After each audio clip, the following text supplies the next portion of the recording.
Our intentions as parents and coaches of child athletes are usually good. Even if we only have average DNA to pass down, we want our kids to be better than us. Some of them even dream of being stars. Is that realistic? And is there a recipe for getting them there? My guest today is going to try to help us answer some of those questions and more. Dr. Chris Brooks teaches a course I'm taking called The Science of Training Young Athletes. It's offered online by the University of Florida and Coursera, and it's free. All you have to do is register. I can't believe there's all this great information out there for free, right? It's like the public library. Use it, people. It's a deep dive, and there's a lot of stuff in there I'm guessing most of us have never been exposed to.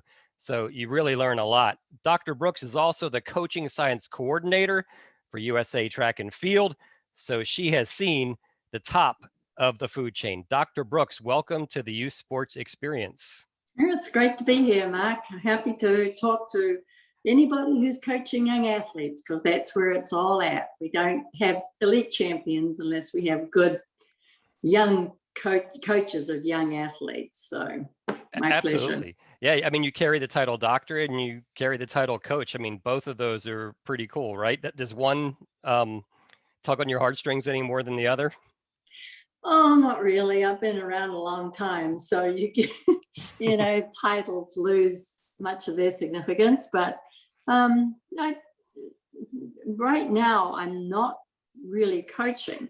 I coached many, many years ago before my son started school. Mm-hmm. And then I decided that it just wasn't going to work with me being away. So I stopped coaching, and that's when I went back and finished off my doctorate.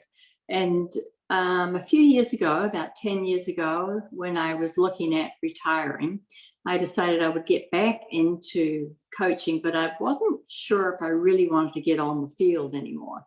But what I could do was help coaches understand things I never understood when I was a coach that I wished I had understood way back then in the 1970s.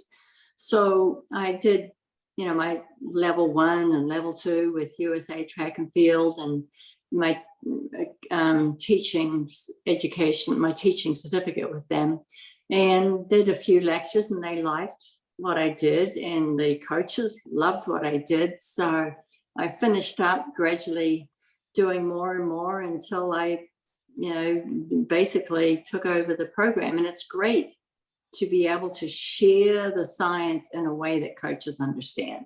And if our coaches don't understand the science, that's when we get into trouble with overtraining athletes and losing too many athletes, to ill health and bad training. So that's what I like to do, and it's been pretty successful. And I think I'm half decent at it, given the teaching evaluations. So it's great to be able to just give back to the sport. And with technology, think about how many more people you're touching. So that's pretty cool. Right. There's been over 30,000 coaches throughout the world have gone through those two courses I have up there.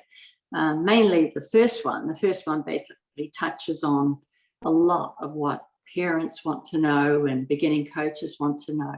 So that's been quite successful. And the second one is coming up on about 10,000 coaches on that one. That's more about training, more of an advanced athlete, high school on up type training.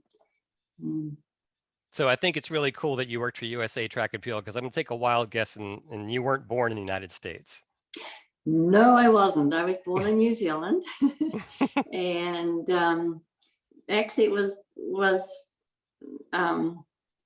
very stunning to me when I first came over, because in New Zealand, track and field was integrated with men and women, boys and girls, all the way through.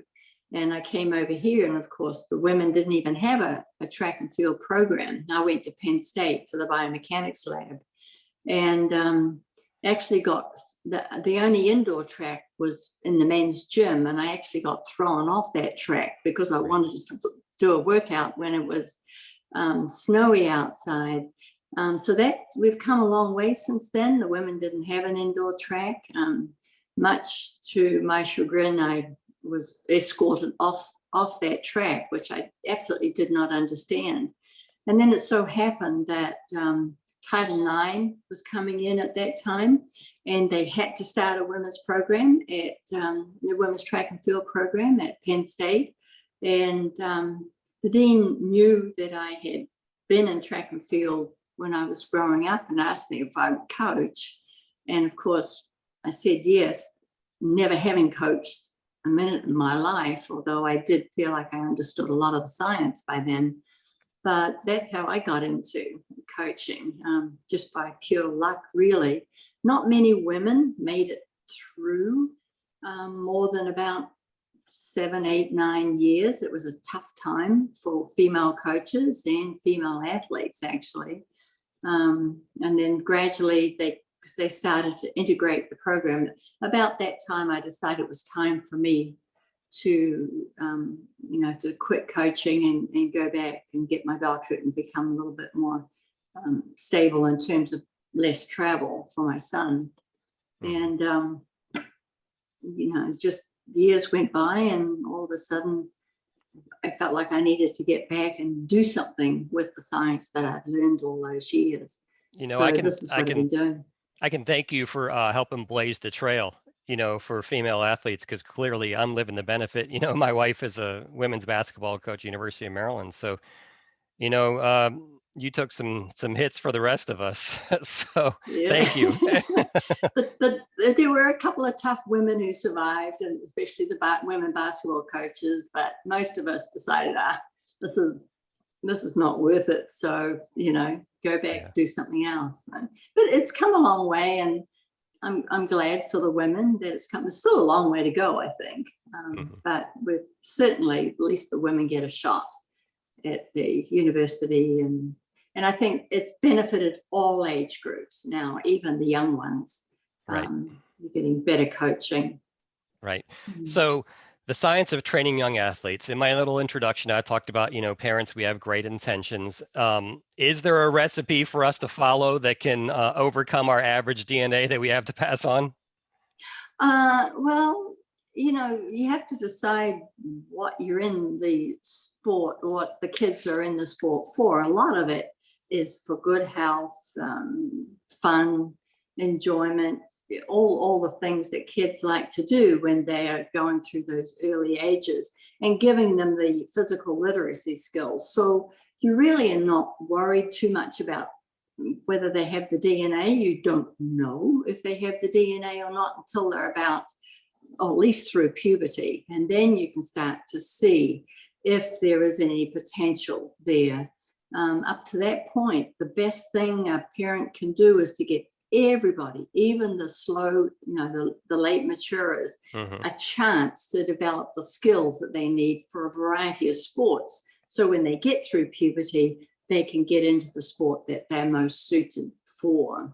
So I've had this conversation before with other, youth sports parents, and when we're watching, our young prepubescent kids play, sometimes I try to politely say, don't get too excited by, what you see right now, because puberty comes along and it's a game changer. It changes everything, and different kids may be the ones leading the way. And you hit on this, when you talked about the late bloomers versus the early matures. You talked about it a second ago, and you also talked about it in the course. Correct. The little puny person on your team, they may be the next Olympic champion. And unfortunately, we lose a lot of those kids because they're ridiculed, because they're not doing well, or they're not put on the team or on the, in the competition because they can't score points. And yet, and as a result, they get discouraged, or they don't develop their skills. That's one path that they might take. The other path is they get pretty stubborn and say, I can do this. And they actually can develop much better skills than the early maturer. And that's one of the reasons that when these kids get through puberty, they have pretty decent technique compared to the early maturer who's gotten away with poor technique, because they can win by doing almost anything, and they don't feel like they have to practice quite as much. So watch that little puny kid. That could be the next talent, that we're looking for. Right. So it crossed my mind, when I ask, is there a recipe to overcome our DNA? What we're really talking about is the age-old argument, nature versus nurture, right? And I mean, where do you fall in that great debate? We know for sure, the science says that being good at sport is about 50% genetics. This one when they get through puberty. So we know that it's about 50%. The other part of it comes from training and also the environment. What kind of environment are you putting the kid into so that they develop their physical literacy skills? So there's a huge component there that's not genetic. Now, if you don't have good genetics, you'll never be elite, but you can become pretty good. And if you don't have good genetics and you're close to the elite level, you can beat the person who does have better genetics than you, just because you've got better technique and you've done better job training and had a better environment, improve your diet. So the same as for kids, that they may not have speed. Certainly that does show up fairly early.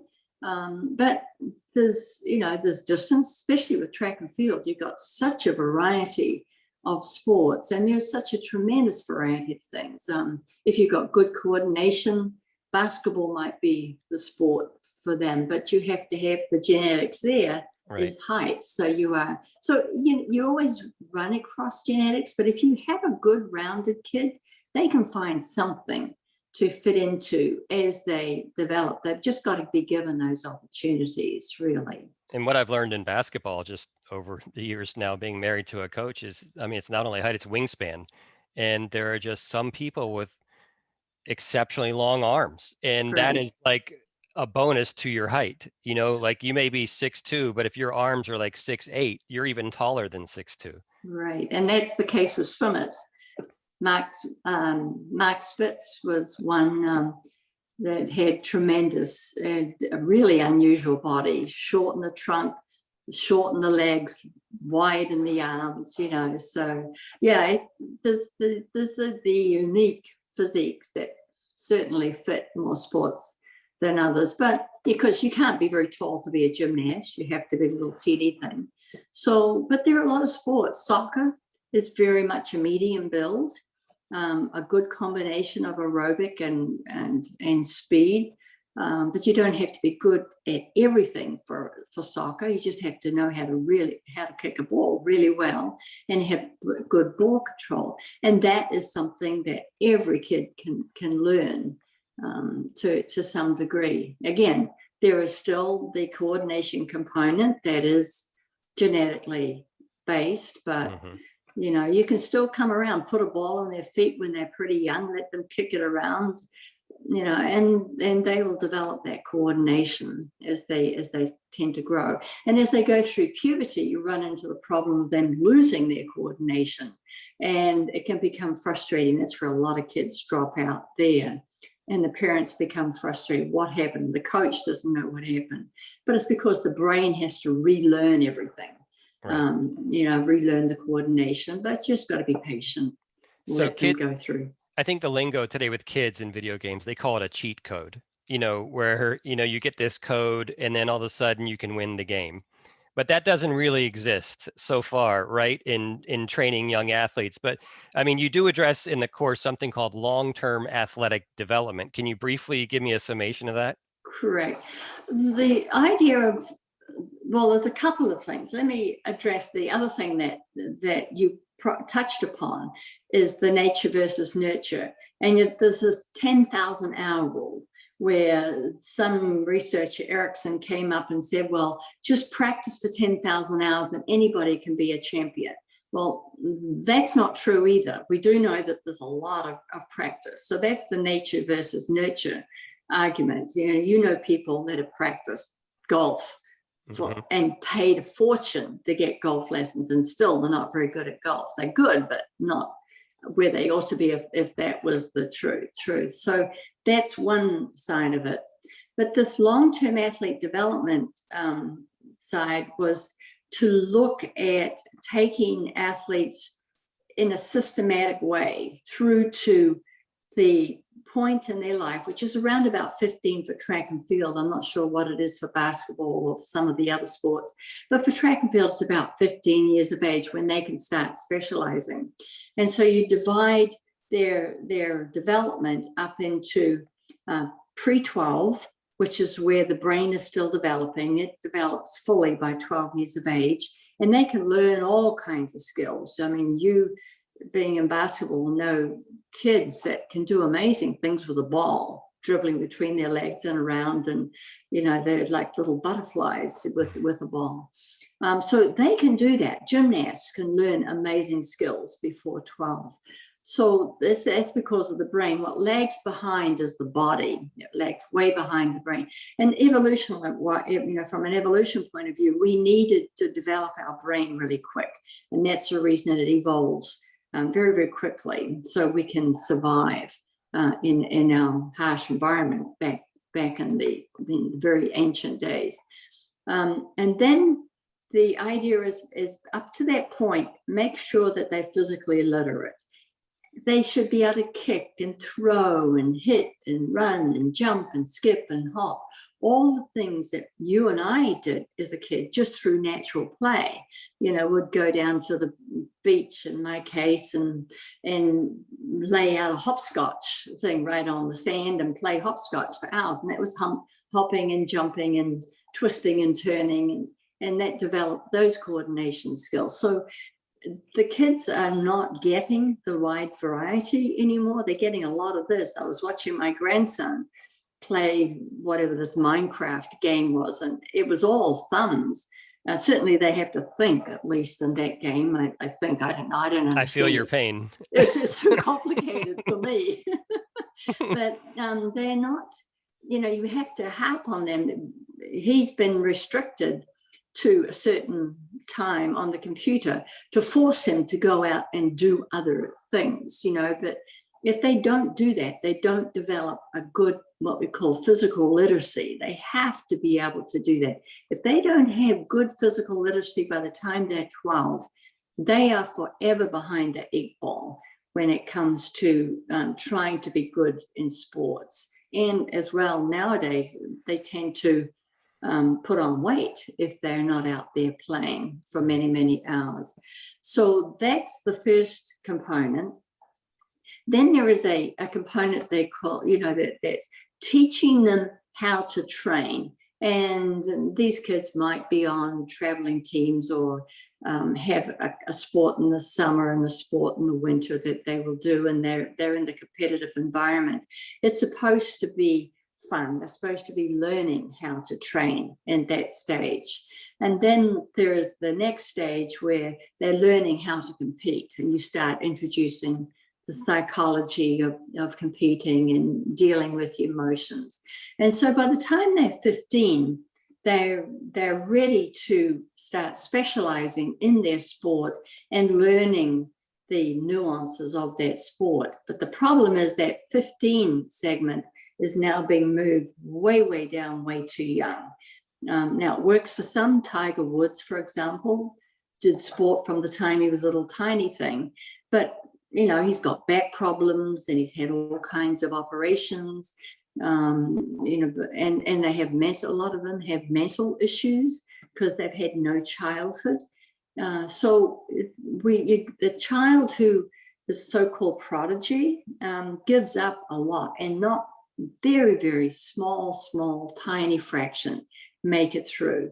And we know in track and field that if a runner is a junior champion, forget about it. We will not see them in the senior level. They just cannot cope with that next level because they haven't been developed. They just don't have the skills to develop. And then these late bloomers are coming through. All of a sudden, they've got more competition and they don't know how to handle the competition. So they give up, they get frustrated with people they used to beat, all of a sudden beating them. And so I was going through the data just a couple of weeks ago. There might have been one or two have come through, but for the vast majority, you never hear them.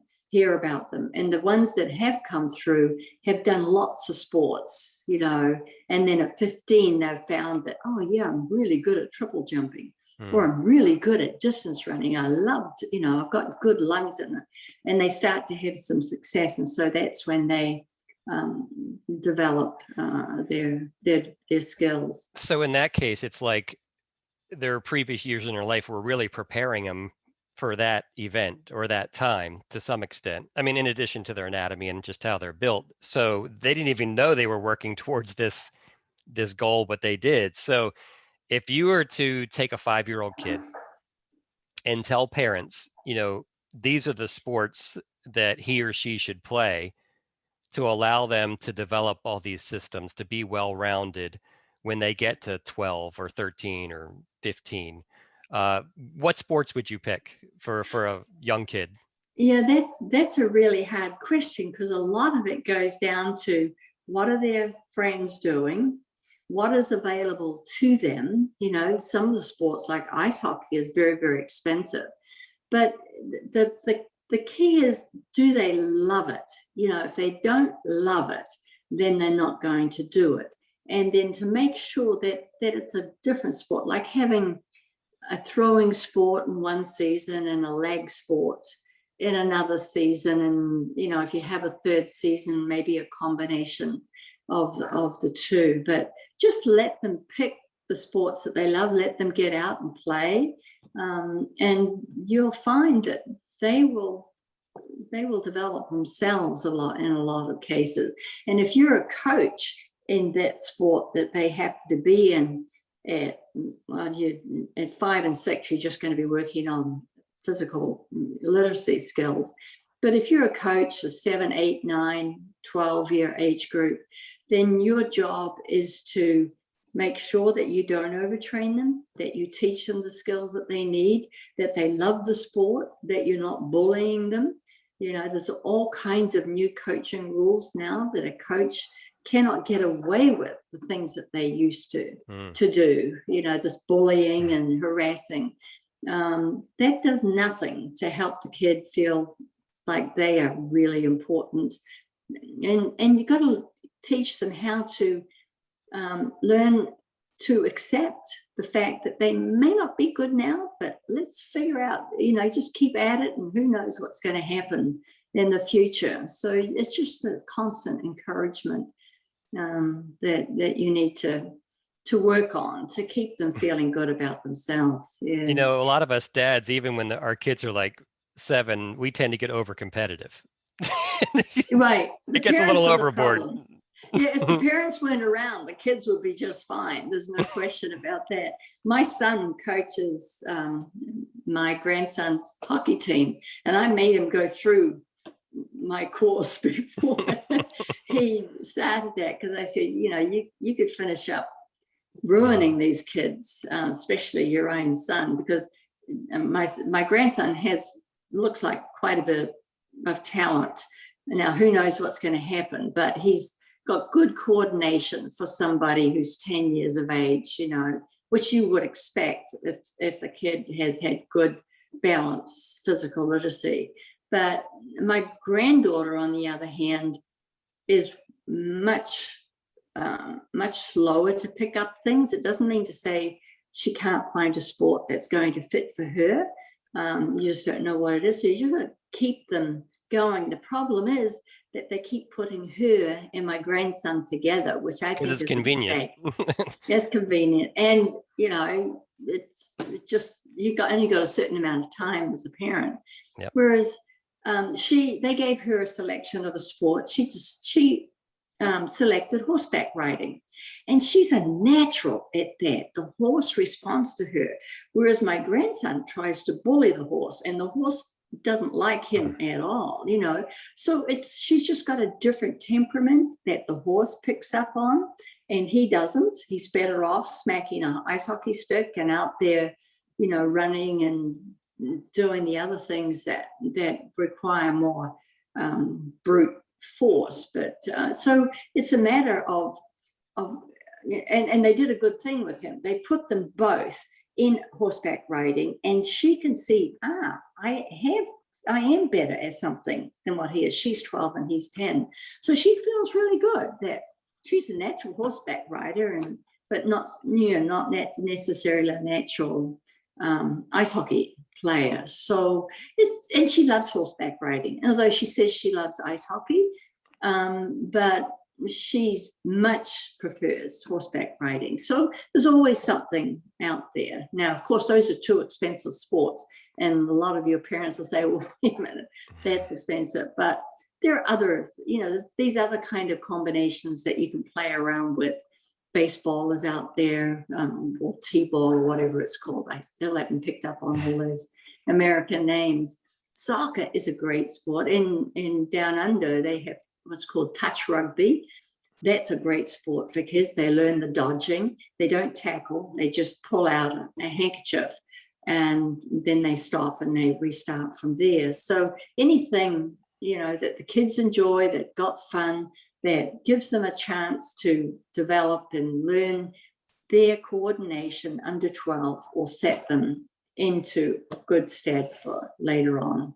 You mentioned T-ball and baseball. When my kids were probably about 7 or 8, I really thought about this, and I tried to outthink it. And rather than playing baseball for that hand-eye coordination, I put them in tennis, because I thought tennis was much more dynamic. You have to move a lot more. You're constantly active. You have to think tactically, and you had to track the ball as it was coming in to try to hit it. So, I don't know if that pays off or not, but that was the decision I made. Tennis is a great sport for that. Probably better than T-ball, actually, because they've got a bigger racket to hit with. Mm-hmm. Well, T-ball, they hit off a stand, right? They hit off something. Yep. Yeah. So it's, anything, tennis is great. We've got the grandkids in playing tennis as well, as not as a particular sport. They don't belong to a club or anything, but just to get out there and hit the ball around, just for that coordination. Mm. We talked about the long-term athletic development plan briefly here, and you get into it much more in the course. And there are protocols, I guess, for each phase, depending on the age of the kid. When you look around in the US at different sports, or even around the world, is there anybody that's figured out how to do this better than the others, whether it's a country, or maybe it's US hockey, maybe it's US soccer? I don't know. What have you seen? Any country in the world is better than what we are. And that's because their system is different. Canada has a great system, a club system. Australia, New Zealand, England, any country that's based on a club system. The only sport that falls down on this, even though they have a great system of developing their kids, is soccer, because they're in such big competition to be able to identify the next future talent, that they tend to lose a lot of soccer players because they over push them too early or identify the kids incorrectly. But they're under financial pressure. But most European countries and Canada, Australia, New Zealand, it's based on a club system. The problem with the United States is that it's based on the school system, and it's a competitive system right from the get-go.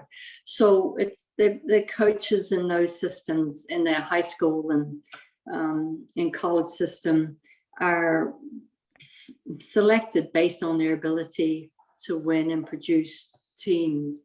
So that's kind of has set the United States back.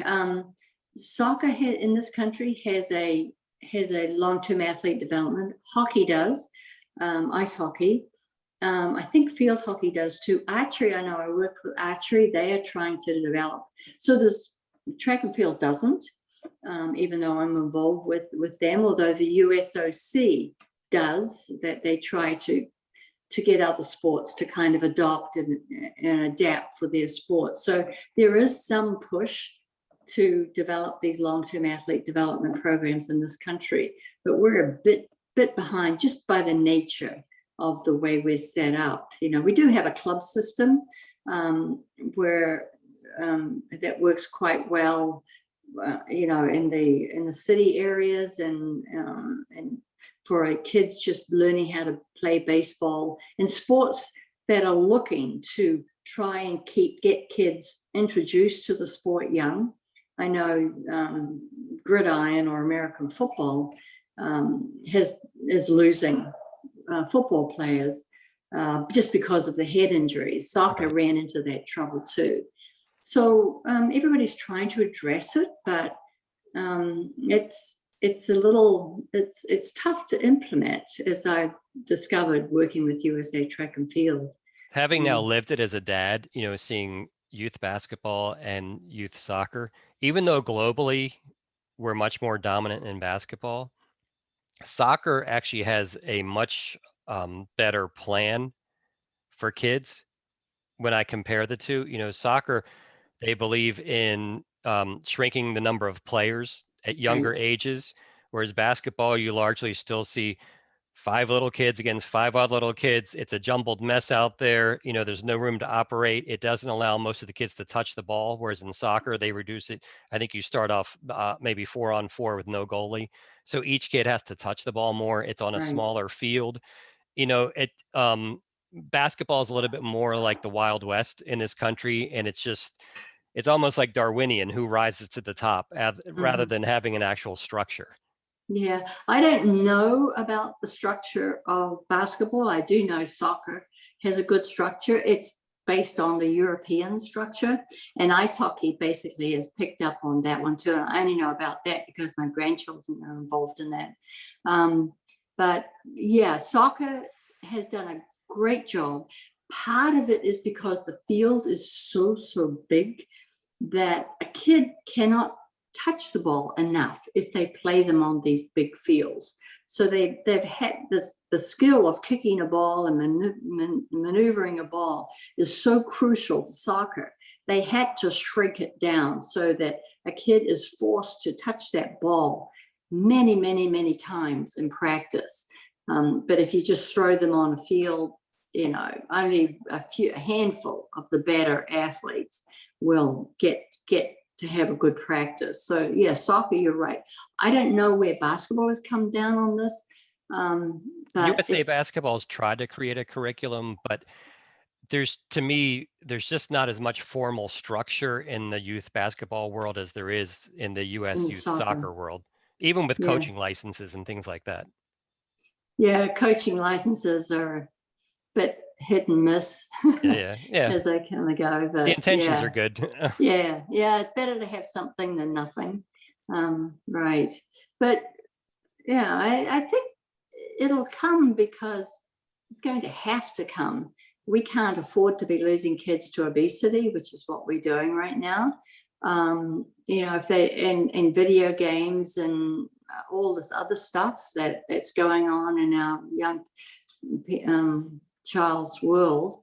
And I've always joked with the track and field coaches. I said, we better hope that McDonald's succeeds throughout the rest of the world in making their kids fat, because we're not going to be able to compete with them if they don't, so flooding the world with fast food. Right. Root for McDonald's to get entry into the rest of the world. But that's going to be an issue. There's so much competition for the young body, really. And of course, the US has been pretty successful in sports, all sports. And it's basically because of our population.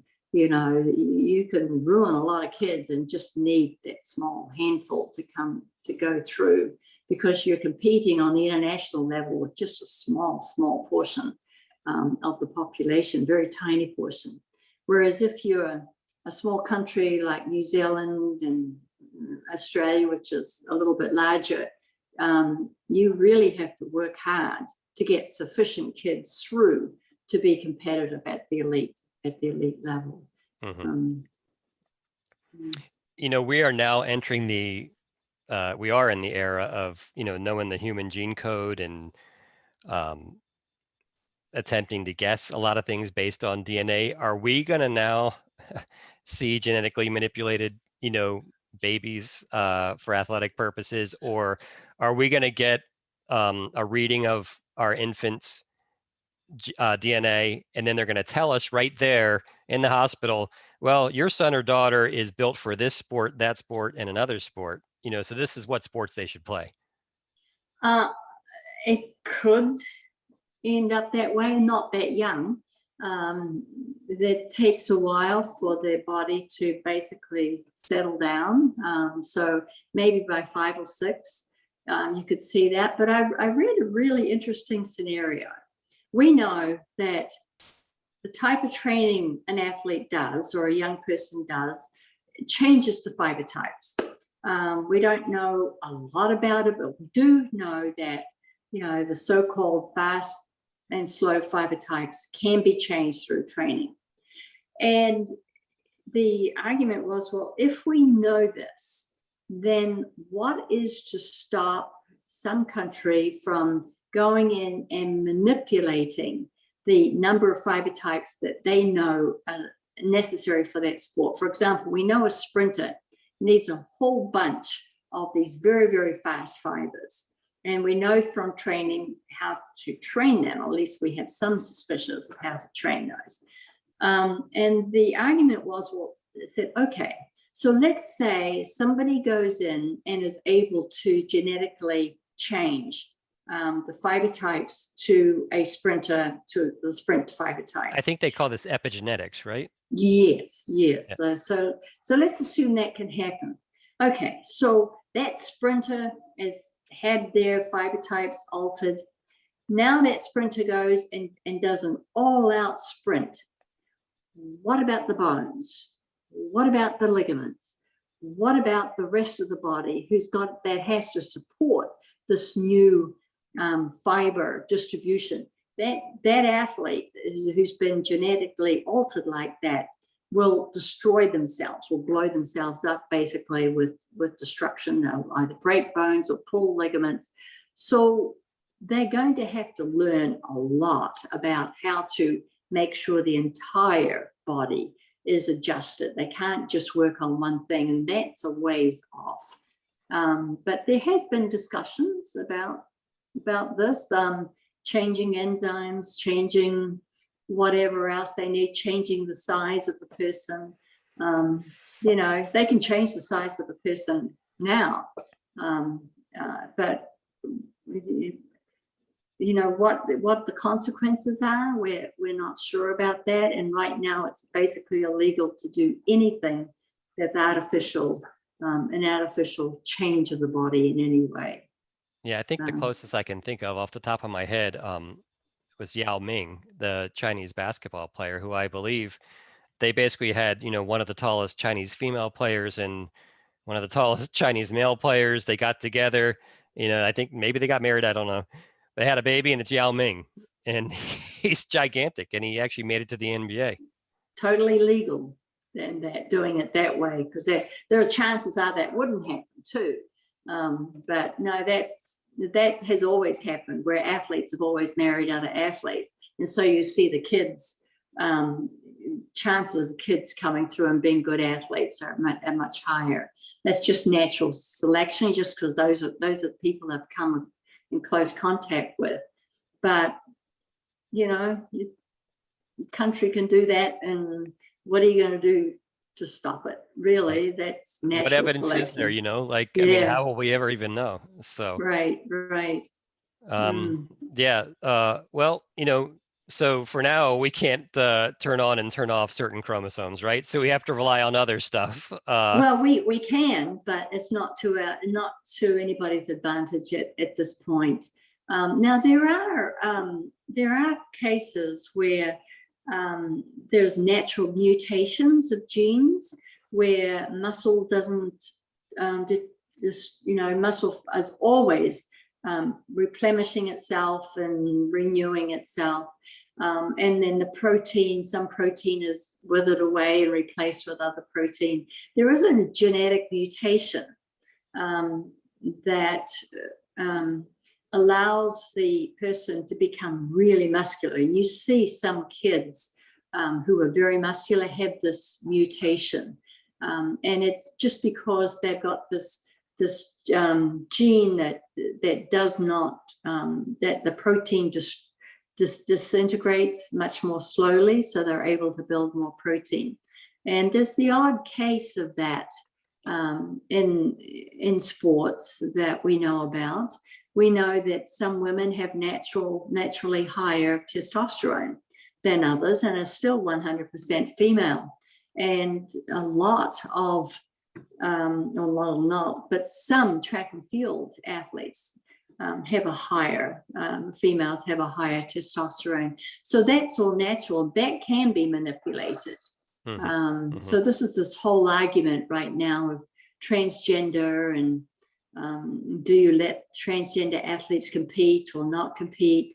What's to stop? Why is it transgender athletes allowed to use hormones while other athletes are not allowed to use hormones? So this whole thing is going to be a heavily debated issue. We haven't even started debating that yet. That's beside the point of them having opportunity in sport. This is a whole other issue completely. We're talking about the elite level. Just where do you come down on what you control and what you don't control? One example you point to in class of somebody who is built with almost like the perfect body for what they do is Michael Phelps, right? With his long torso, his feet. So most of us don't have that. We aren't, and also it helped that Michael Phelps actually liked swimming enough to keep doing it, right? Because it's not the most exciting thing to just keep swimming laps. But you also mentioned windows of opportunity at certain ages, where there are windows within a kid's childhood where certain things can be maximized, whether it's their speed, maybe it's their strength, maybe it's their coordination. Now they may have a limited ceiling, right, based on their genetic inheritance, but there are windows for kids to maximize, though. Can you briefly summarize those for us? Right. They're called windows of opportunity because that is when the child needs to have those particular skills. One example is working on any kind of speed, and that there's a window of opportunity between, I forget the exact name, I think 9 and 12. It's in the course if they want to know exactly. You're right, it's in the course, and I can't remember all these details, but that coincides with the child's brain development and nervous system development. Now, after puberty, there's another window for speed development, and that coincides with their energy system development. So the idea is that if you hit them when the body is prepared to develop that particular, if you know what you're developing, you want neurological speed, you want, you're training everything to get the body moving quickly. Then after that, you're working on the energy systems. That's when they mature enough you can train those. So there's 2 windows of opportunity for speed. There's a couple of windows of opportunity for strength. Before puberty for women, there's an opportunity for strength development, although there does not appear to be for boys. But the main window of opportunity for boys is after puberty, when they have got this huge spike in testosterone, or just before they end puberty. So you can start developing their strength during that time. And the whole idea is to try and hit the areas where the body is prepared to adapt to that specific type of training. And there's some good evidence to say that works. And it doesn't mean that if you miss that window, you're never going to develop it. It's just that you'll be a little bit behind for a while if you don't hit those windows of opportunity. So yeah, as I say, the research is still, it's hard to do research on this because the kid won't cooperate because their bodies don't stop growing, so how could you research something in time and then conclude at the end that's the window of opportunity? Whereas it could be the growth, it could be a change in hormones, it could be anything that has caused that improvement. So it's really, really hard, but that there's some decent evidence that there is a couple of speed windows, a couple of strength windows. There's also a window for developing aerobic capacity, which seems to be fairly level all the way through from about 8 years on. The fibers seem to be fairly well developed aerobically. What you're limited by is the child's heart and lung, and their size. So if you know those windows of opportunity, you can work on the skills or the specific motor performance ability during that time. Right. The nervous system seems still to me like the Wild West, the great frontier. I'm not sure that anybody truly understands it.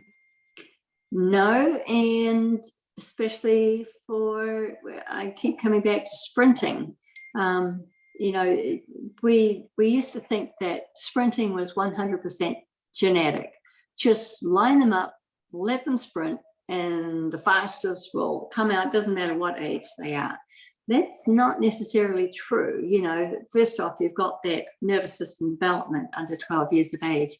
But even after that, the nervous system has got to learn how to move a limb fast and how to pound the ground with a lot of force.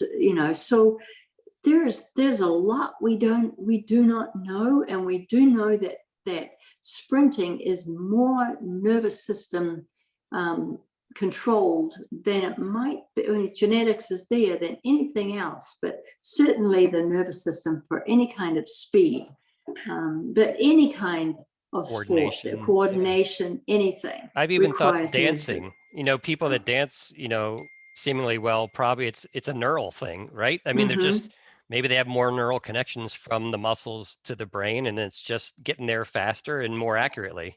Yeah, it's their brain's ability to perceive where it is in space, where the limbs are in space, and where it's positioned in space. And that takes a lot of training. That's where the 10,000 hours comes in, really. They can have good coordination and do lots of things. You can have somebody who can run their, little kid, 12-year-old who can manipulate the ball, put them on a court with a more experienced basketball player, and he doesn't have a show because other things need to be developed. Perception of others around you, perceptions of anticipation of where that team member is going to go next.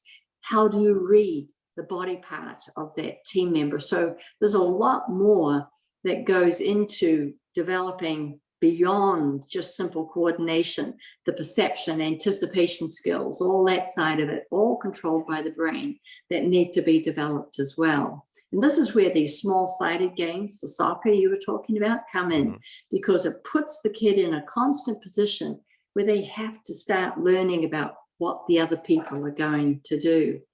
And I think I talk about the research in cricket where they actually blindfold the eyes of the batter at a certain point where they just before the pitch comes to them, and they keep blindfolding them, further and further or earlier and earlier into the pitch. They've done it with baseball too. And it's quite amazing that just before that the pitcher has even started moving their arm, the batter, an experienced batter, will know what that ball's going to look like. And they can do it blindfolded, basically. That little bit of evidence, That's simply amazing. I read a book called The Sports Gene, I think by David Epstein, and it talked about, baseball players similar to cricket, eyesight. And some of the guys that could do that, it wasn't necessarily that they had faster reflexes, but they had better vision. And when they tested their eyesight, they were picking the ball up sooner and I guess in a more detailed way in the pitcher's hand before the average person would. And we're talking milliseconds of difference. Right. We're not sure if that's better vision or better neural control. Fair enough. Yeah. So we're not sure about that because the eyesight is all controlled by the brain. So, with years and years of training and watching a fastball come in, you're training those eye muscles as well and the connections to the brain. So if you want a good read, that's a good book. Some of the science is a bit shaky, but it's fun. It's a fun book to read. And similar to your example with the cricket and the blindfold, I saw an amazing video. I found it on YouTube. They did that with Cristiano Ronaldo in soccer, where they would turn the lights out when someone would make a pass to him, and Right. he would get less and less, light, and he could still, his brain could predict the path of the ball, and his foot could meet the ball and redirect it in the goal. It was Right. absolutely amazing. Right. Or even hit the ball with his head. Yeah. Yep. Yeah. Yeah. Yep. No, Most of us would amazing. end up with Yeah. a broken nose. Well, So, but we or wouldn't even come close to hitting right. the ball. We wouldn't have that path. But how else do you explain why an outfielder can pick up a fly ball? If he waited to watch for that path of that fly ball, there was no way he could catch it. He has to know where that ball's going to land, and so he'll start running in that direction way before the batter has even struck the ball. He knows by the sound, as that ball hits the bat, exactly how fast it's going to go, how far it's going to go, and he will be on his way before it even leaves the bat. It's amazing. It truly is. It truly is. And Dr. Brooks, I've only gotten through the first few weeks of the course, but I've already got all these questions. And I'm sure there's a lot more great stuff to come. I can't thank you enough for everything you're sharing through the course and for sharing this time here with me. I don't know if you want to give me a preview of what's to come, but I don't want to take too much of your time here. So if there is anything especially exciting you think, that's coming up that I'll really enjoy, or if there's anybody out there that people that want to follow up on this and grab a book or grab a study that's been done, is there something that people can read, or maybe something they can follow online? Is there anything you could recommend? I was thinking about that question. That's a hard one because a lot of the research is basically unreadable. This because it's too scientific. This is part of what I try to do. If you want, fun things to read, the Talent Code, and they introduce you to some ideas, and but I think whatever sport your child is doing, it pays to learn a little bit about that sport by reading about it. It's fun to learn about the history and who the good players were and what they were like as kids. And you can set little, if your child has a assignment for school, a history assignment, then maybe they can explore, and they love baseball, maybe they can explore how one of the famous baseball players, how they became a good baseball, what did they do in childhood. There's usually a lot of material now on the internet about their childhood and their development. So it's just a matter of kind of making sure that you make it fun. Don't criticize the child in any way. It's always encouraging. Don't be overly helpful, because their brain will eventually figure it out. If you don't give them too much advice, their brain will figure out as they just continue to practice. So and if you're into science, then, and you've got access to a library, just type in science of youth sport and you'll be inundated with articles and research, some good, some not so good. Yeah, well, Dr. Brooks, I hope we can do this again as I continue through the course and get a lot more questions in my head. So okay, where are you in the course, Mark? I'm on week 3. Week three. 3. So the first course is 5 weeks, right? Yes, and I forget what I have included in week 3. What do I have included there? I got, I finished genotype and phenotype, and that sort of stuff, and now we'll see what lies ahead.